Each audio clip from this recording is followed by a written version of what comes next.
محمد و آل محمد پر. آپ دیکھیں. اچھا تو علی کے پاس آنکھیں سرکاری، اسی لیے عین اللہ کہتے ہیں نا. زبان سرکاری، اپنے لیے کیا بولیں کیا مانگے ہیں. کان سرکاری حسن اللہ، ماتھا سرکاری جنب اللہ. آدم کو سب کو آرڈر ہوا کہ آدم کے قدموں میں سر جھکا دے سجدہ تعظیمی، فسجدوا، سب لوگ سجدے میں چلے گئے الا ابلیس. ایک اکڑ گیا. ایک بڈھا ہر جگہ رہتا ہے، ایک بڑا سن دراز، قسم خدا کیا خوبصورت بھی تھا، بڑا خوبصورت شیطان تھا. کہاں سے لکھنؤ کو لے آؤں اس وقت. ہائے لکھنؤ، بڑا خوبصورت شیطان. اوہو، بڑا حسین و جمیل بھوت.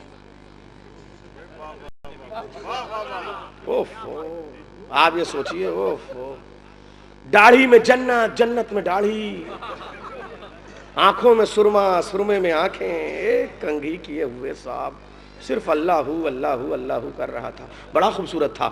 مگر جیسے یہ ہوا کہ خلیفہ کوئی بن گیا، اوہو، ایسی پھٹکار پڑی چہرے پہ کہ منہ لٹک گیا. یہی تو ہم بھی کہہ رہے ہیں کہ کوئی کتنا ہی خوبصورت بڈھا ہو، اعلان خلافت کے بعد دیکھو آسمان پہ ہو یا غدیر کے میدان میں، صلوات بھیجے محمد و آل محمد پر. تو آدم قابل سجدہ بنا دیے گئے. کیوں؟ ہاتھ بنایا تو کہا سجدہ کرو، چہرہ بنایا تو کہا سجدہ کرو نہیں. جب پورا پیکر بنا لیا تو کہا جیسے ہی میں اس میں روح ڈالوں، معلوم ہوا سجدہ صرف روح کو تھا. تو آدم کے پاس قابل سجدہ جو چیز تھی وہ صرف روح تھی. یعنی آدم کے پاس صرف روح اللہ کی تھی، ہاتھ اللہ کا نہیں تھا، چہرہ اللہ کا نہیں تھا، آنکھیں اللہ کی نہیں تھی، نفس اللہ کا نہیں تھا. مگر وہ علی جس کا ہاتھ ید اللہ ہو، چہرہ وجہ اللہ ہو، آنکھیں عین اللہ ہو، زبان لسان اللہ، خود علی ولی اللہ ہو، کیا وہ آدم سے زیادہ محترم نہیں ہوگا؟ صلوات بھیجے محمد و آل محمد.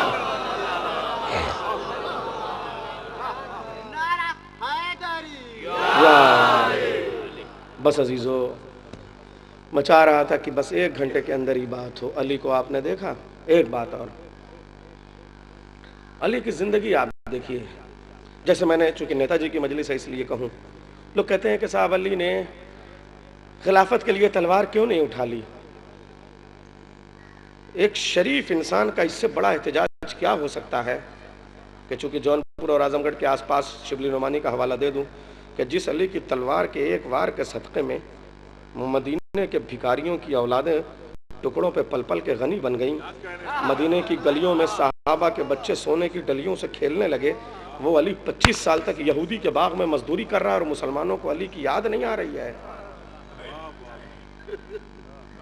تمہاری نسلوں کو پالنے والا 25 سال تک یہودی کے باغ میں مزدوری کر رہا ہے. اس سے بڑا احتجاج علی کا اور کیا ہو سکتا ہے؟ اس سے بڑا احتجاج علی کا کیا ہو سکتا ہے؟ جس نے تمہیں مسلمان بنا دیا، جس نے تمہیں پال دیا، وہ 25 سال تک یہودی کے باغ میں مزدوری کر رہا ہے. مگر ہاں، علی نے ایک کریکٹر دیا. میں منموہن سنگھ کو ایک آواز پہنچانا چاہتا ہوں. چکو اکنامسٹ ہیں، انہوں نے ہمارے ملک کو بہت بڑھایا. جہاں امریکہ کنگال ہو گیا، دبئی پھٹیچر ہو گیا، وہاں ہمارے ملک کی کرنسی بچی ہوئی ہے. اس لیے بتاؤں کرنسی کیسے بنتی ہے، اکنامی کیسے ڈیولپ ہوتی ہے. اور صدام بہت بڑا ظالم تھا. میں کہہ رہا ہوں اگر یہ سب ظلم نہ بھی کرتا، وہ اس کا ظلم تو بہت بڑا تھا ہی، کہیں سے قابل معافی تھا ہی نہیں. صرف اس کا ایک ظلم سب سے بڑا تھا. میرے خیال سے گورنمنٹ کے لاز کے حساب سے اسے قتل کر دینا چاہیے تھا اسی دن، جس نے عراق کی کرنسی کو اتنا ڈاؤن کر دیا ہو کہ پوری دنیا کی کرنسی عراق میں چل سکتی ہے، خود عراق کی کرنسی وہاں نہیں ہے. اس کو پھر وہاں حکومت کرنے کا حق نہیں ہے. کرنسی کیسے بڑھتی ہے؟ جب آپ خزانے میں اتنا مال جمع کریں. خزانے میں دولت کیسے جمع ہوتی ہے؟ جب آپ غیروں سے لائیں، اپنوں میں بانٹیں. علی نے 25 سال دنیا کو اکنامی کا اصول دے دیا. اکنامک کا چیپٹر علی نے کھول دیا کہ کماؤ یہودیوں کے باغ سے، خرما خریدو میسم کی دکان سے.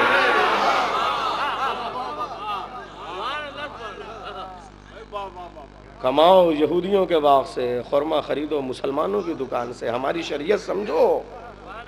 اور آج کا مسلمان کے ہاتھ میں کٹورے کیوں نہ آ جائیں، تیل اپنی زمین کا، سپلائی یورپ میں۔ صلوات بھیجے محمد والے محمد پر۔ سونا اپنی پہاڑیوں پہ ڈرل کر رہے ہیں امریکہ والے۔ ذرا سوچیے آپ، کہاں چلی گئی تمہاری عقل، کہاں چلا گیا تمہارا شعور؟ علی نے یہ زندگی دی قسم خدا کی، اور دنیا کو بتانے کے لیے پھر علی نے، دیکھیے علی کا ایک کریکٹر چاہ رہا ہوں کہ مجلس چیلوم ہے اور ایسا انسان کہ جو قوم کی فلاح و بہبود کے لیے اور ایک سوشل ورکر کی حیثیت سے سماجی رہنما، مجھے بہت زیادہ بتایا نہیں گیا مگر 2-3 منٹ آپ کی گفتگو سے مجھے چل۔ ایک بار علی کی ذرا کھوئی گئی، علی نے دنیا کو بتانے کے لیے اپنی عدالت میں اپنا مقدمہ قائم کیا۔ دیکھیے اپنا مقدمہ تھا اس لیے قاضی کو ڈپیوٹ کیا، مقدمہ چلنے لگا۔ ایک یہودی کو لوگوں نے چشمدید اس زرہ کو مسجد کی دیوار سے اٹھاتے ہوئے دیکھا تھا، اس لیے اسے گرفتار کر کے مسجد کی دیوار کے اس طرف سلاخوں کے اس پار لا کے گھیرے میں کھڑا کیا گیا۔ علی صدر دروازے سے مسجد میں داخل ہوئے، جیسے ہی علی اپنا مقدمہ لے کے اپنی پٹیشن لے کے اپنی عدالت میں گئے، ڈپیوٹ کیا ہوا قاضی علی کے استقبال میں سراپا اپنی قضاوت اور عدالت کے ساتھ احتراماً کھڑا ہو گیا۔ جیسے ہی احتراماً کھڑا ہو گیا، پوری عدالت استقبال میں کھڑی ہو گئی۔ علی نے فوراً کہا بیٹھ جاؤ، تمہیں اس وقت میرے احترام میں کھڑے ہونے کے لیے، استقبال میں کھڑے ہونے کے لیے کس نے مجبور کیا؟ اس نے کہا امامت کا جلال ایسا ہے کہ عدالت اگر اٹھ نہ جائے تو عدالت نہ رہے۔ میرے مولا نے فوراً کہا کہ لیکن جس کے اوپر یہ چارج شیٹ دی جا رہی ہے اس کے ذہن پہ پہلی چوٹ یہ لگی کہ جو منصف مدعی کے استقبال میں پہلے ہی کھڑا ہو جائے وہ میرے حق میں فیصلہ کیا کرے گا، اس لیے میں اپنا مقدمہ اپنی عدالت سے واپس لیتا ہوں۔ اور علی کا فیصلہ کوئی کر بھی نہیں سکتا تھا، اس لیے علی نے مہلت بھی اتنی ہی دی تھی۔ میں اپنا مقدمہ اس عدالت سے واپس لیتا ہوں اور یہ زرہ میں اس یہودی کو واپس کرتا ہوں کہ یہ لے جائے۔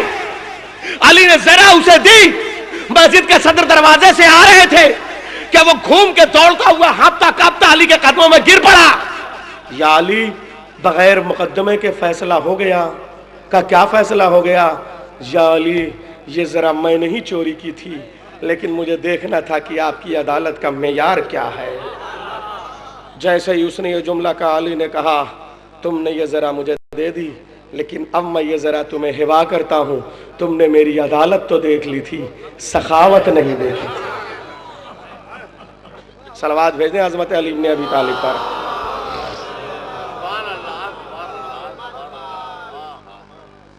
تم نے میری عدالت دیکھی تھی، سخاوت نہیں دیکھی تھی۔ آپ نے دیکھا آج دنیا کی پرابلم اور مجلس کا رخ دوسرا ہو گیا، ورنہ میں بھی مجلس اٹھانے والی خوب پڑھتا ہوں، لیکن اتنی سنجیدگی سے آپ سن رہے ہیں اس لیے کہہ رہا ہوں۔ آج دنیا میں ایک بڑی پرابلم یہ ہے کہ جو سزائیں دی جا رہی ہیں، جب تک کہ فیصلہ نہ ہو جائے، ہمارے بامبے کی بہت بڑا ایک عدالت چل رہی ہے، اس کے حوالے سے بھی بات کر رہا ہوں کہ جب تک کہ فیصلہ نہ ہو جائے اس وقت تک ملزم کی سزا، ملزم کی غذا اور پاور آف اسٹیٹ کی غذا ایک ہونی چاہیے۔ جو منسٹر کا کھانا ہوگا وہی ملزم کا کھانا ہوگا، جب تک کہ جرم پوری طرح سے کلیئر نہ ہو جائے۔ یہ ڈیبیٹ ہے پوری دنیا میں۔ یہ ڈیبیٹ کہاں سے جاری ہوا؟ سب سے پہلے علی نے جاری کیا۔ پوری دنیا میں میرے مولا نے دسترخوان پہ روزہ افطار کرتے وقت 2 نعمتیں ایک ساتھ کبھی نہیں کھائیں۔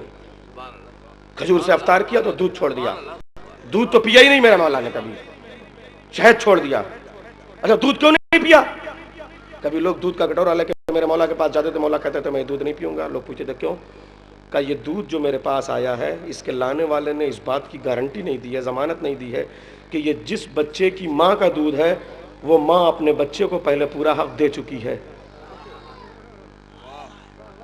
اگر یہ گارنٹی لانے والا نہیں دے رہا ہے تو علی کسی جانور کے بچے کے بھی حق کا غاصب نہیں بن سکتا۔ قسم خدا کی آدھی دنیا ہم نے بھی سیر کی ہے، بڑے بڑے ہوٹلز میں رہے ہیں، دودھ کے جانے کیسے کیسے پاؤچ آئے، آج تک کسی تھیلیا پہ میں نے کسی ڈاکٹر کا یہ سرٹیفیکیشن نہیں دیکھا ہے کہ یہ جو دودھ آپ کو دیا جا رہا ہے وہ اس جانور یا اس اونٹنی یا کسی جانور کے اس گائے اور اس بھینس کے بچے کا حق ملنے کے بعد آپ کو دیا جا رہا ہے. جس دن یہ سرٹیفائی ہونے لگے گا اس دن علی کے حق پہ گفتگو کا آغاز ہوگا.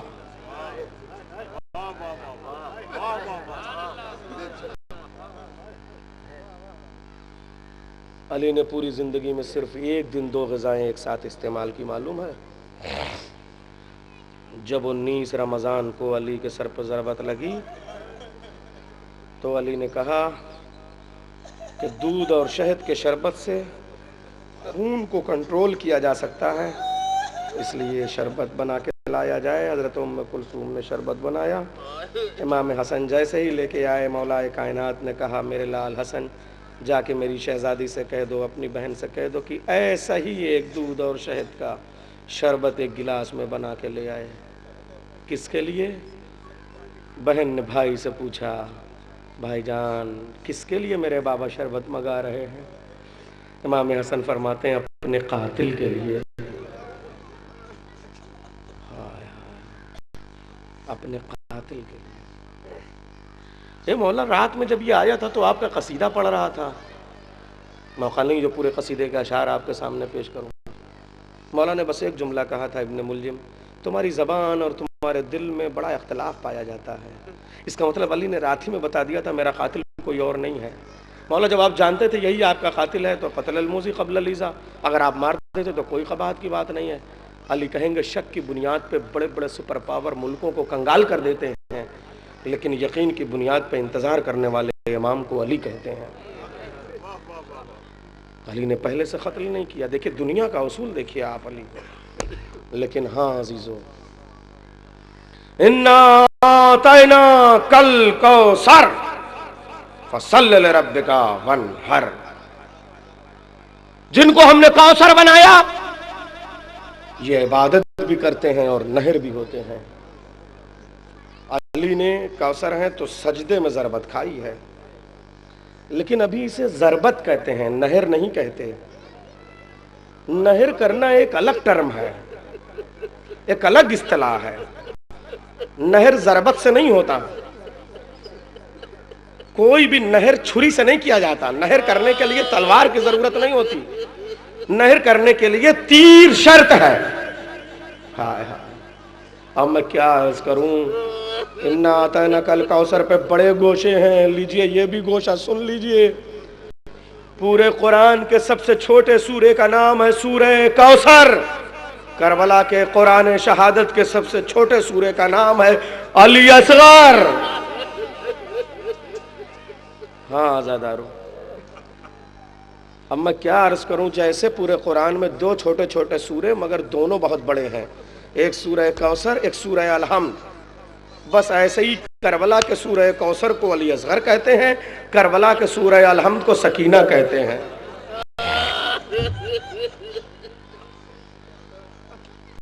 نہر کرنا یعنی تیر سے. قسم خدا کی سورہ کوثر پیاسا تھا، اگر علی اصغر اپنے خون سے سیراب نہ کر دیتے. عجب نہیں جب امام حسین علی اصغر کو لے کے چلے ہوں گے تو جناب عمر اباب نے کہا ہوگا میرے لال علی اصغر سورہ کوثر پورے قرآن کی آبرو کا نام ہے مگر اس کی آیتیں تشنہ تعبیر رہ جائیں گی، اس لیے میرے لال ذرا جب تیر لگے تو مسکرا کے تشریح کو پورا کر دینا.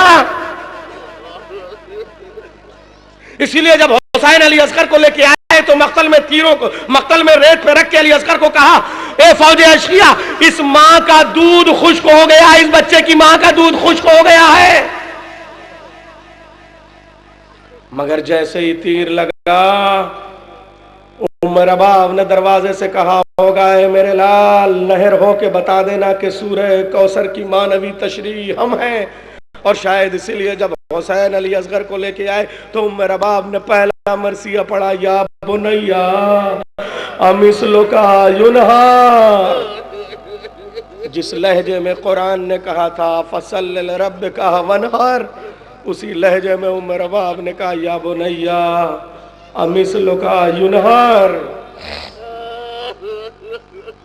اور علی اصغر بھی قسم خدا کہ آپ یہ دیکھیں یہ جو نہر ہے، نہر کرنے کے لیے ضروری ہے کہ تیر پر تیر مارے جائیں. ایک تیر نہیں نہر کرنے کا طریقہ آپ کو معلوم ہے؟ اونٹ کو نہر کیا جاتا ہے تو گردن پہ کئی تیر مارے جاتے ہیں، جب وہ تڑپ کے گر جاتا ہے تب چھری سے گردن کو ذبح کیا جاتا ہے۔ اب آپ کہیں گے علی اصغر کو ایک تیر لگا، نہیں، علی اصغر کو ایک ساتھ 3 تیر لگے۔ یہ میں اپنی طرف سے نہیں پڑھ رہا ہوں، بہار الانوار کا مرثیہ ہے، علامہ مجلسی نے لکھا ہے۔ ایک تیر میں 3 تیر تھے، جس کو آپ تیر سے شعبہ کہتے ہیں۔ پہلا تیر علی اصغر کی گردن میں لگا، اوپر والا تیر کا جو پھل تھا وہ علامہ مجلسی نے لکھا فَذَبَحُوهُ مِنَ الْأُذْنِ إِلَى الْأُذْنِ، علی اصغر اس کان سے اس کان تک شہید ہو گیا۔ تیسرا تیر علی اصغر کی گردن کے نیچے سے گیا، امام حسین کے شانے کو زخمی کر دیا۔ ہاں علی اصغر، ایک 6 مہینے کے پھول کا سر کتنا بڑا ہوتا ہی ہے۔ میرا دل کہتا ہے کہ جس وقت علی اصغر کو تیر لگا ہوگا، عجب نہیں خیمے کی طرف دیکھ کے کہا ہوگا، اے اماں کاش اس 6 مہینے کے سن میں میرا سر اتنا بڑا ہوتا کہ یہ تیسرا والا تیر جو میرے بابا کے شانوں میں جا کے لگا ہے اتنا بڑا ہوتا کہ میں اپنے سر پہ روک لیتا تو میرے بابا کا یہ شان نہ زخمی ہو پاتا۔ ہاں زادار، یہ علی اصغر کی شہادت۔ لیکن اب یہ 40 کے بعد کے دن چونکہ جناب زینب اور جناب سکینہ سے ہیں، اس لیے منسوب میں کہہ دوں کربلا کے 2 سورے، سورہ کوثر کا نام علی اصغر، کربلا کے سورہ حمد کا نام سکینہ۔ اور اتفاق آپ یہ بھی دیکھیں کہ دونوں بچوں کی ماں کا نام ام رباب۔ یہ علی اصغر کی شہادت آپ نے دیکھی، سکینہ، ہائے کیا عرض کروں آپ سے قسم خدا کی۔ سکینہ کی بس ایک تمنا رہتی تھی بعد شہادت امام حسین کہ اپنے بابا سے ملاقات کر لیں۔ میرا بابا کب ملے گا میرا بابا؟ سکینہ کی 2 ملاقاتیں ملتی ہیں کربلا میں امام حسین کے بعد، ایک 10 محرم کو اور ایک 10 صفر کو۔ 10 محرم کو جس دن حسین شہید ہوئے، 10 صفر کو جس دن خود سکینہ شہید ہوئی۔ 2 بار اپنے بابا سے ملی ہیں، 2 بار، ایک 10 محرم کی رات، ایک 10 صفر کی رات۔ ایک شام غریبان کربلا، ایک شام غریبان شام، ایک کربلا کی شام غریبہ، ایک قید خانے کی شام غریبہ۔ کربلا کی شام غریبہ جس میں حسین شہید ہوئے، قید خانے کی شام غریبہ جس میں سکینہ شہید ہوئی۔ 2 بار ملاقاتیں ہیں امام حسین سے جناب سکینہ کی، مگر میں ممبر پہ جملہ صحیح کہنا چاہتا ہوں، میں جملہ غلط کہہ گیا، جملہ واپس لیتا ہوں۔ دونوں ملاقاتیں ہیں مگر دونوں کو ملاقات کیسے کہوں؟ ملاقات اسے کہتے ہیں جس میں پورے وجود سے ملاقات ہو۔ ہائے، سکینہ بابا سے 2 ملاقاتیں ہوئی مگر دونوں ملاقاتیں ادھوری رہ گئیں۔ جب کربلا میں ملی تھیں تو بدن تھا، بدن پہ سر نہیں تھا۔ قید خانے میں بابا سے ملاقات ہوئی تو سر آیا مگر لاشا نہیں تھا۔ ہاں آپ کی آوازیں بلند ہو گئی، ہائے کیا غربت ہے۔ اچھا اب سکینہ کے 3 جملے میں اس ملاقات کے، 3 جملے اس ملاقات کے آپ کو پیش کر دوں اور مختل سے پڑھوں گا، دلائل المعاجز سے 3 جملے پہلے شام غریبہ کے۔ جب شمر اپنے بابا کے لاشے پہ گئی، سر تو نہیں تھا، معلوم ہے جناب سکینہ کو پہلا تماچا شمر نے کم مارا؟ 10 محرم سن 61 ہجری کے دن جناب سکینہ 3.5 برس کی ہوئی تھی۔ جب بابا کے لاشے پہ گئیں تو شمر نے بالوں کو کھینچا اور رخسار پہ تماچا مارا۔ تو یہاں کیوں آئی ہے؟ اچھا تماچے کی نفسیات کیا ہے؟ دشمنی جتنی بڑی ہوتی ہے تماچا اتنا بھرپور ہوتا ہے۔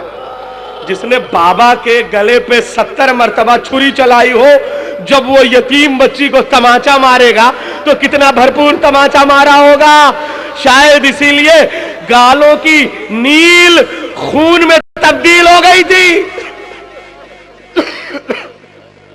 ہاں دادا، شمر نے پوچھا تو یہاں کیوں آئی ہے؟ سکینہ نے 3 جملے کہے تھے، شمر میں یہاں 3 ارمان لے کے آئی۔ پہلا ارمان میرے بابا کے جسم کا کرتا بھی تمہاری فوج نے چھین لیا، میں اس جنگل میں درختوں کے پتے چن چن کے لاؤں گی، اپنے بابا کے لاش پہ بچھا دوں گی۔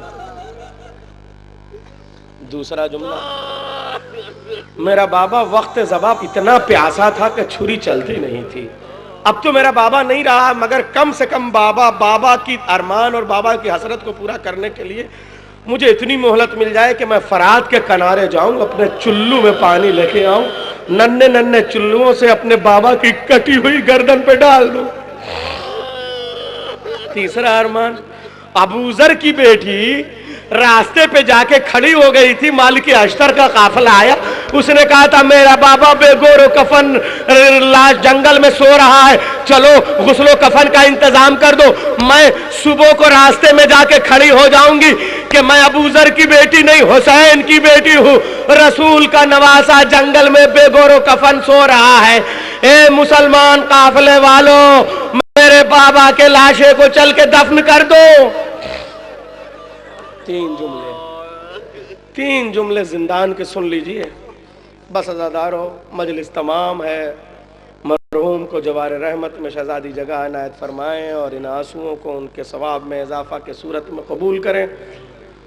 جملے سنیے، شہزادی سکینہ سال بھر قید خانے میں رہی، سال بھر سکینہ نے صرف ایک مرثیہ پڑھا، شعراء یہاں بیٹھے ہوئے، ایک مرثیہ کیا؟ جب شام ہوتی دروازے پہ آتی، پھوپھی اماں یہ پرندے کہاں جا رہے ہیں؟ بیٹا اپنے اپنے آشیانوں کو جا رہے ہیں۔ ہم اپنے گھر کب جائیں گے؟ بیٹی گھر وہ جاتا ہے جو رہا ہو چکا ہو، جس کے ہاتھ بدھے ہو، گھر کیا جائے گا؟ ایک سال تک سکینہ کا مرثیہ، ہم گھر کب جائیں گے، ہم گھر کب جائیں گے، ہم گھر کب جائیں گے۔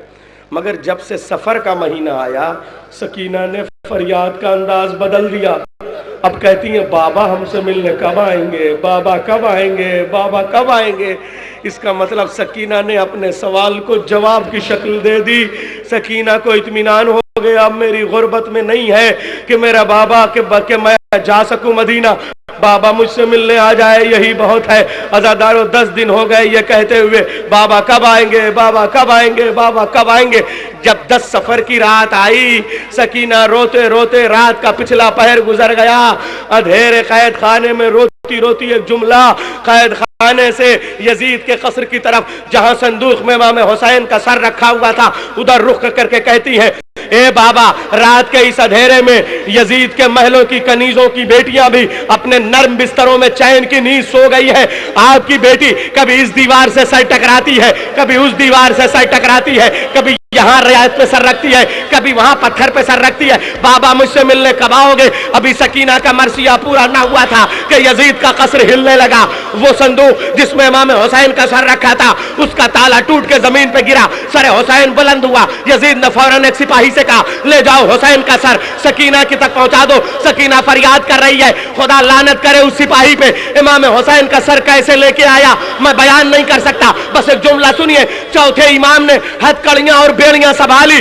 اس سپاہی کی طرف آگے بڑھے اور کہنے لگے اے فوج یزید کے سپاہی تم پہ خدا کی لعنت ہو، اگر تجھے نہیں معلوم کہ وقت کے امام کا سر کیسے اٹھایا جاتا ہے تو مجھے بلا لیتے، میں ہتھ کڑیاں بدھے ہوئے ہاتھوں سے اپنے بابا کے سر کو بڑے احترام کے ساتھ گود میں لے کے آتا۔ چوتھے امام نے اپنے بابا کا سر لیا، دیکھا سکینہ کو نیند آ گئی، مجھے نہیں معلوم کہ شام غریبہ کے بعد سے اب تک سکینہ کبھی چین کی نیند سوئی ہو۔ عابد بیمار نے پہلی مرتبہ سکینہ کو سوتے ہوئے دیکھا، سوچا تھوڑی دیر میری بہن آرام کر لے، اس لیے زنجیروں کی جھنکاروں کو سمیٹا، بدھے ہوئے ہاتھوں پہ آہستہ آہستہ اپنے بابا کے سر کو لے کے چلے، سکینہ کے سینے پہ رکھ دیا۔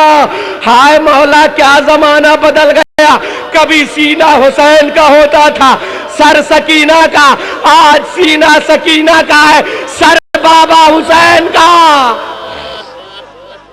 ہاں عزادارو منظر دیکھیں، امام حسین کے سر کی آنکھیں کھلی ہوئی تھیں جب قید خانے میں آئے، جناب سکینہ کی آنکھیں بند تھیں، لیکن بڑی احتیاط کے باوجود جیسے ہی چوتھے امام نے سکینہ کے سینے پہ بابا کا سر رکھا، سکینہ کی آنکھیں کھل گئیں۔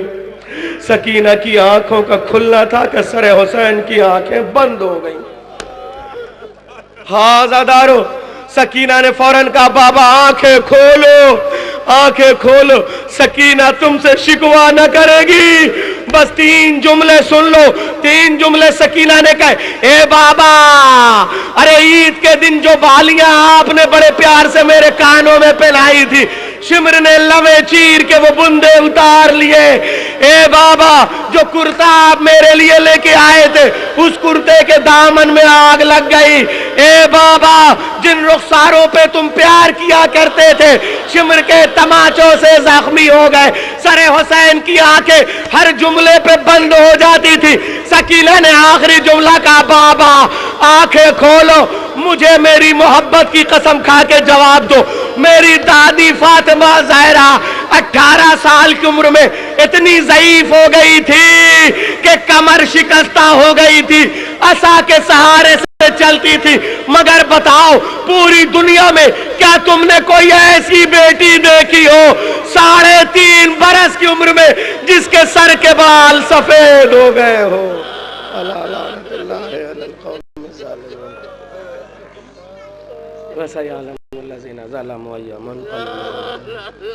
یا زہرا یا زہرا یا زہرا. پالنے والے ہمارے ناسوؤں کو بھی زہرا کے رومال میں جگہ دے دے. پالنے والے مرحوم کو جوار رحمت میں جگہ دینا، ورثہ کو تسلیت اور تعزیت کے اسباب فراہم کر دے. پالنے والے حسین کے اجڑے ہوئے خیموں کا واسطہ، ہم میں جو بے گھر ہے اسے گھر والا بنا دے. رباب کی اجڑی ہوئی گود کا واسطہ، ہم میں جو بے اولاد ہے اسے صاحب اولاد بنا دے. بیمار صغرا کا واسطہ، ہم میں جو بیمار ہے وہ شفا پا جائے. عابد بیمار کا واسطہ، ہم میں جو مقروض ہے اس کے قرض ادا ہو جائیں. اے پالنے والے باب شہر علم کا واسطہ، اس قوم کے نوجوانوں کو علم کی دولت سے مالا مال کر دے. اے پالنے والے زندہ امام کے ظہور میں تعجیل ہو، ہمارا شمار ان کے آوان